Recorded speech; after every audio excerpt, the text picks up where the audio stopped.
lie, steal, or cheat. I stole $2 from my granny's powder bowl. My great granny's powder bowl. I stole $2. And I never got to tell her that I did it. I never got to say sorry, and I never even got to say goodbye. And I was 11 when it happened. On top of me being taught to do the right thing by my father and being disciplined, that specific thing, that specific scenario is the reason why I feel a certain guilt even when other people do bad, because I know the cost of regret. I know the cost of waiting. I know the cost of being patient and waiting for tomorrow when tomorrow never comes, right? After watching Transformers, I coined that quote: history is past. Past is history. The future is now. Or present is past. Past is history. The future is now. What the heck did I just say? But that sticks with me. You never know when you could lose somebody.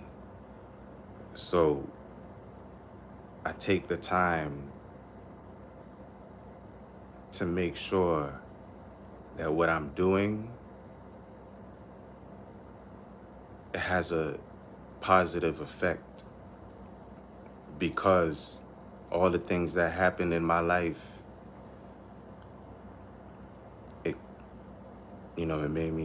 it made me who I am. It made me how I am. And this is a little, emotional for me. It's very vulnerable for me. So I can't lie to people because I feel bad.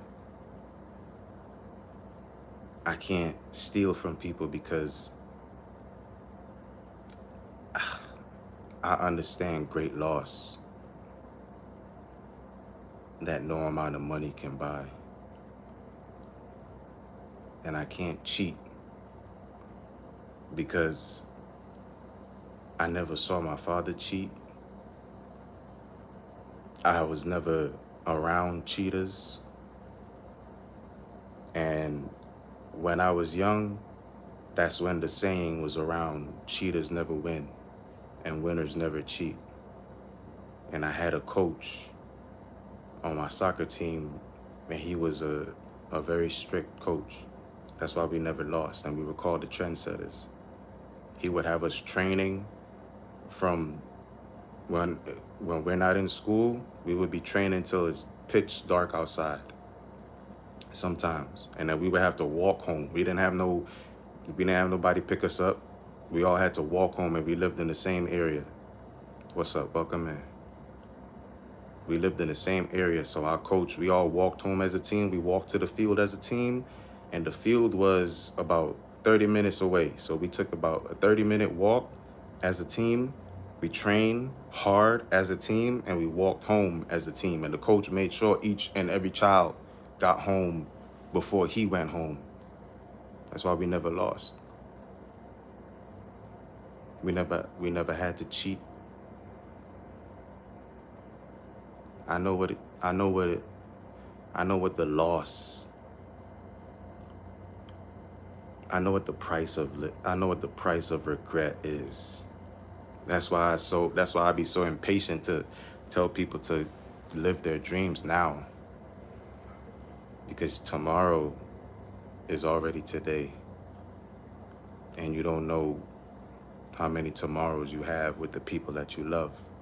I didn't know that the last time I saw my great-grandmother was gonna be the last time I saw my great-grandmother.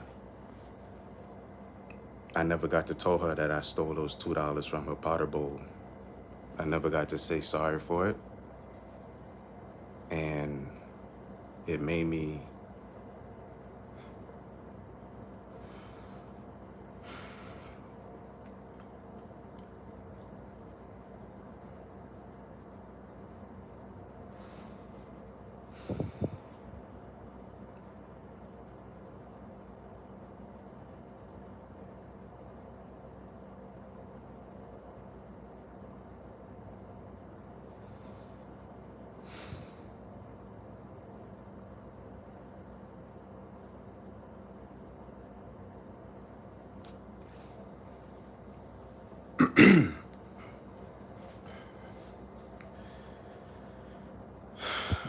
My bad. I had to get myself together.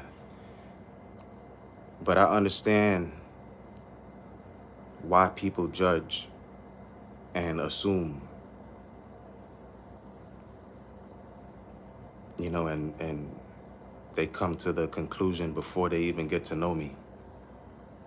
Because I wear depression very well. I wear loss very well. So when I win, it's gonna be like Genesis. But this time fire. Because the loss that I've suffered before turning 21, the things that I survived and watched other people die, when I win,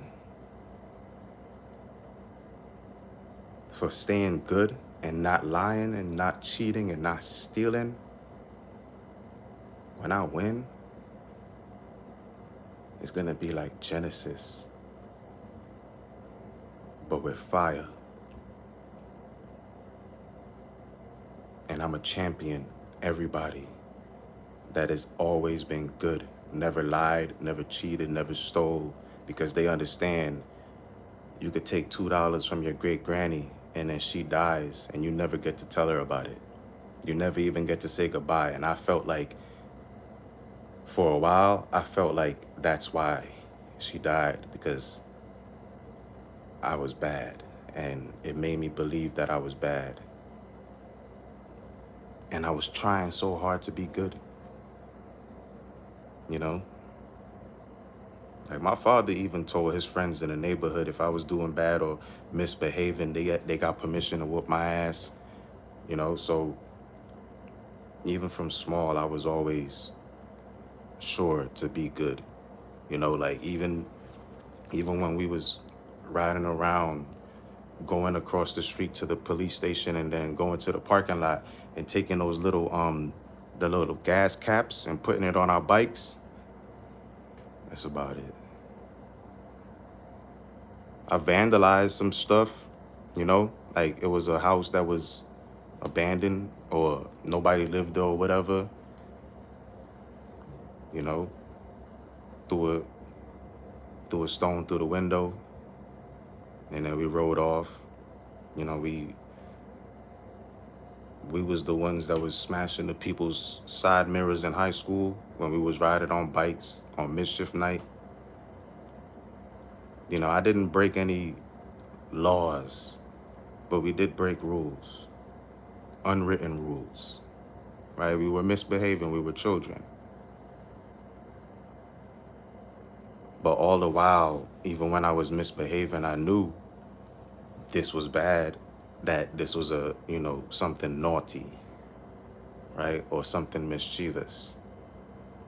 But because I was labeled before I even got the opportunity to introduce myself, I was already labeled, and I didn't have my father believe in me. My father believed. I got punished for getting bullied. Like, it was so fucking, it got to a point where I was scared to tell my father that I had issues or shit was going wrong. That's why I joined Gualas. Because I didn't feel like my father had my back. He didn't believe anything that I said. He didn't believe in me from remembering the things he said. So it just all played a part. That's why I say when people talk about, when you're older, it's your responsibility. Yeah, I understand to a certain point, it's your responsibility because you know better. So obviously, if you know better, you should do better.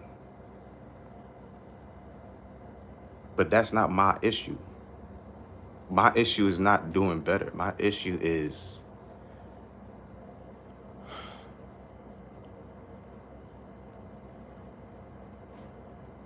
No matter how good I am, some people just want to believe the worst in you. No matter how good you are to people, some people just want to see you be bad. They might see you with a smile. They won't know why, but because they don't know why, they might not know that that's the last smile that you will ever have on your face. They don't know that you're hanging on by a string. And some people know that you're hanging on by a string and they just want to see that string snap. And then once the string snaps, they feel no satisfaction because the spirit leaves them. The spirit that was haunting you leaves them and finds another light to snuff out. And they don't feel any more fulfilled than they did the day before. Everybody is being used. That's why I knew I was being used. And I prayed and I begged and I asked the universe to use me, but don't misuse me. That's how I know when I'm being misused. That's how I know when I'm being mistreated. Because I know I'm being used. I'm here as an example. So the things that I suffered through, I can champion others. That's why I made the video saying that somebody needs you to understand your suffering and understand your traumas so they can understand how the hell to get through it, because they see you doing it and they don't have nobody telling them how. They don't have nobody telling them, don't steal, don't lie, don't cheat, and this is why. You might take $2 from your granny, the only person you have in your life that you love and you cherish and you hold close, that you feel is gonna protect you from everything and anything. And then that person or that thing gets taken from you and it changes you. You'll be the happiest person on the block. And then one day nobody sees you smile and they never know why.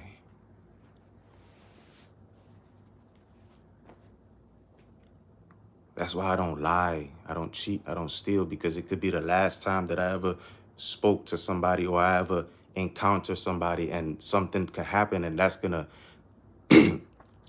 mess me up inside. I'll feel guilty. Sometimes I feel what other people are going through. Well, not sometimes, all the time, but I've learned to, after watching Alchemy of Souls, I did a whole episode on Alchemy of Souls. After watching that, it helped me understand not everybody's energy deserves to be alchemized through me. I don't have to be the catalyst for everybody's change. I just have to be a catalyst, and the people that choose the change, they will find it, because I was looking and seeking out answers to why my granny died. I never found those answers. But I found other answers to other questions that I was asking.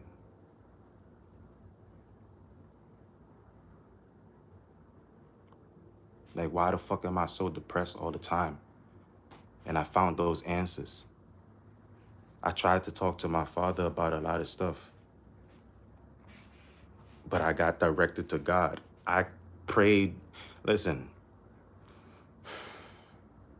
sometimes children, no matter the age, we just need somebody to understand that we're hurt.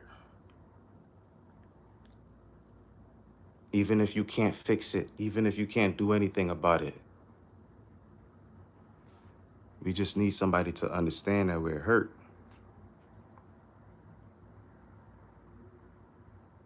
We're not being kind to others because it's a play. We're being kind to others because we don't know kindness, but we know how to give it. We don't lie to others because we know liars, and we choose not to live it. We don't steal from others because we've had things taken from us that you can't buy. So we don't dare take. That's why I tell y'all, I don't expect nothing from anyone. All I expect is what I can give to the world. And what I can give to the world is the gifts that my mother gave me. My granny, my father instilled in me. I got my grandmother's soul, my mother's heart, and my father's brain. But my soul,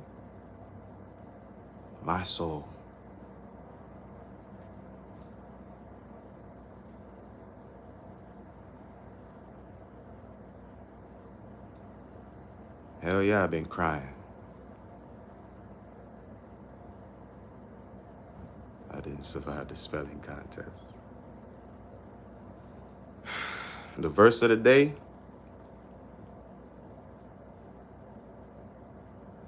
is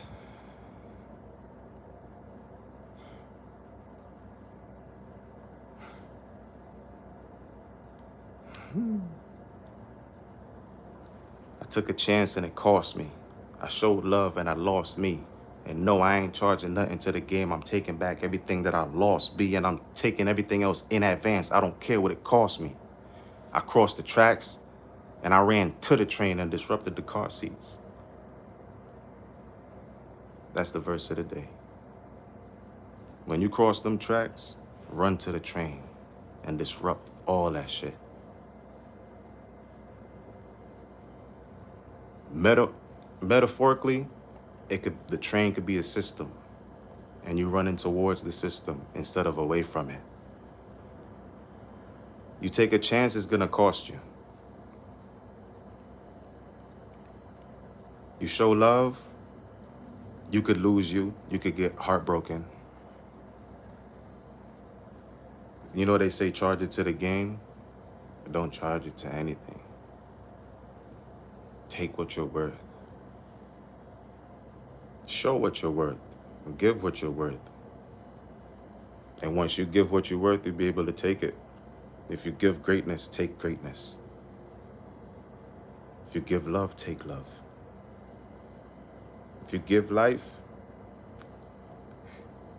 that's a different story. If you give life, uphold it. And help other people give it.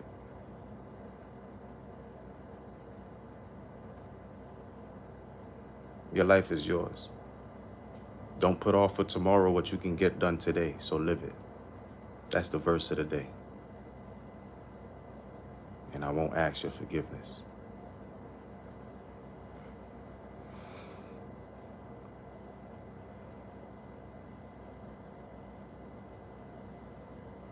Jesus was good and they still punished him. So I took everything that happened when I was telling the truth and I got in trouble. I took everything as I deserved it. I take everything as I deserve it. I never thought that I deserved love, so I never took it. Never knew how to take it.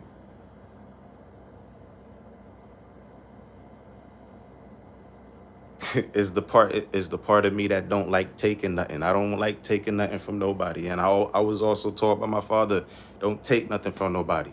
If they offer you anything, say no thank you. And if you can't buy it, if you can't afford it yourself, if you can't pay for it twice, don't buy it once. And don't eat at nobody's house, because you ain't starving.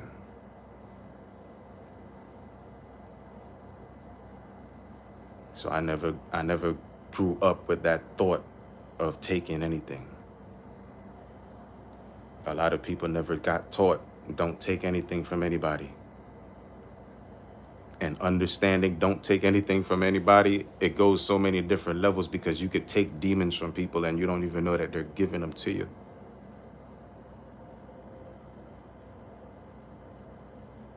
I'm a deep thinker.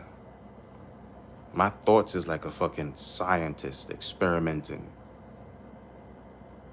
I'm gonna dissect every single thought in every single direction, every single which way you can. before I even get to the conclusion. Because knowledge is infinite. And I don't know everything, but I know a lot. And if knowledge is power, then shit, well, I got a lot.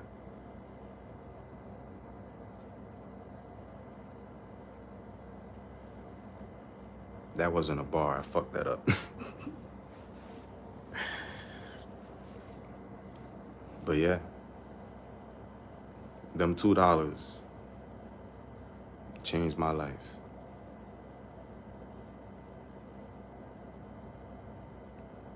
You got to be conscious of your actions. And you also got to be conscious of understanding why things happen. Even though I know all those things weren't my fault, it doesn't change the way I was feeling at the time and how I came up. And how I'm still learning, evolving, and teaching.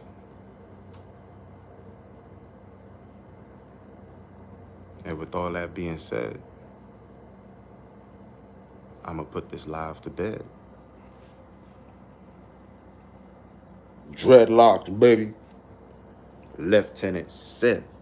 Then. My evening stars, I appreciate y'all tapping in. Oh, you good? Yeah, I'm good. I had to take a pause because talking about my granny is a very, very touchy subject for me. And, you know, my granny was my everything when she was here. She still is my everything. And she's still in my heart. Like Phil Collins' song. But speaking about it, especially speaking about it on live, is, you know, I guess it would be a bold move because not a lot of people is getting on here talking about, you know, being vulnerable like that. But like I told y'all years ago, I'm the realest nigga on the internet. And I'm not here to play no games. I'm not here to sell records. I'm not here to sell subscriptions. I'm not here to sell streams. I'm not here to sell dreams. I'm here to tear this shit down. Raise this bitch up. Just to break this shit down. And then build it up again. It's about the minds and being free. I understand what Gary Vee said. You know, don't get on the internet talking about your personal life, but when you want to touch the hearts of people, you can't do that with a sales pitch. And I'll leave it at that.